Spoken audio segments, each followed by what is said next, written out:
నమస్కారం. మహాకుంభమేళ ప్రత్యేక కార్యక్రమానికి స్వాగతం.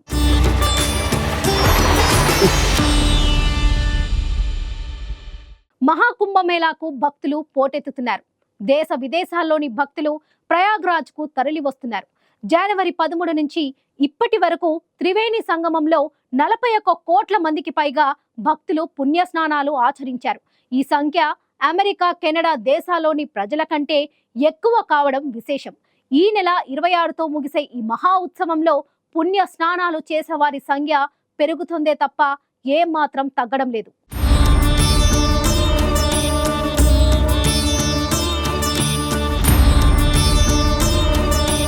మూడుసార్లు అగ్ని ప్రమాదం జరిగినా, తొక్కిసలాట జరిగినా మహాకుంభమేళాకు భక్తులు పోటెత్తుతున్నారే తప్ప తగ్గుముఖం పట్టేలా కనిపించడం లేదు. దేశ విదేశాల్లోని భక్తులు ప్రయాగ్రాజ్కు తరలి వస్తూనే ఉన్నారు. ఆదివారం నాటికి త్రివేణి సంగమంలో 41 కోట్ల మందికి పైగా భక్తులు పుణ్యస్నానాలు ఆచరించారని యూపీ ప్రభుత్వం వెల్లడించింది. ఈ సంఖ్య అమెరికా, కెనడా దేశాల్లోని ప్రజల కంటే ఎక్కువ కావడం విశేషం.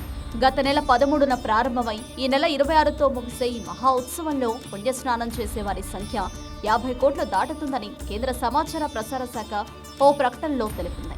మకర సంక్రాంతి, మౌని అమావాస్య, వసంత పంచమి వంటి 3 అమృత స్నానాలు పూర్తయినా భక్తుల తాకిడి అస్సలు తగ్గడం లేదు.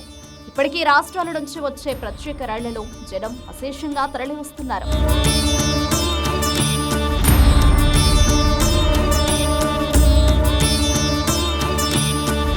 మౌని అమావాస్య రోజున 8 కోట్ల మందికి పైగా భక్తులు, మకర సంక్రాంతి రోజున 3.5 కోట్ల మంది, జనవరి 30, ఫిబ్రవరి 1న 2 కోట్ల మందికి పైగా, పౌష్ట పౌర్ణమికి 1.7 కోట్ల మంది, వసంత పంచమి నాడు 2.5 కోట్ల మంది పుణ్యస్నానాలు ఆచరించారు.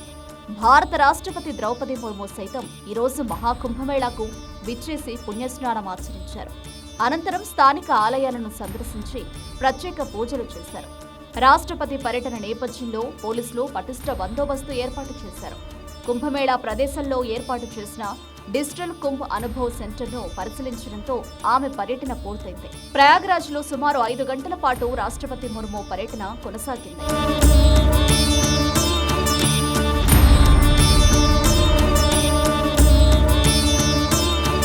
ఈ నెల 5న ప్రధాని నరేంద్ర మోదీ మహాకుంభమేళాలో పాల్గొని పుణ్యస్నానం ఆచరించారు. అప్పటి నుంచి ఇప్పటి వరకు హోంమంత్రి అమిత్ షా, రక్షణ మంత్రి రాజ్నాథ్ సింగ్, బీహార్ గవర్నర్ ఆరిఫ్ మహమ్మద్ ఖాన్, గుజరాత్ సీఎం భూపేంద్ర పటేల్ ప్రయాగ్రాజ్ త్రివేణి సంగమంలో పుణ్యస్నానాలు ఆచరించారు.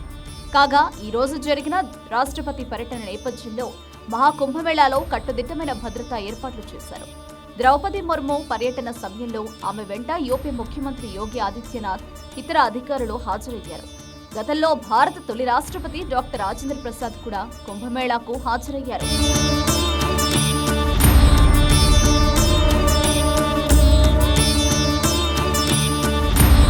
ఇది ఇవాల్టి మహాకుంభమేళా ప్రత్యేక కార్యక్రమం. చూస్తూనే ఉండండి ఐ న్యూస్.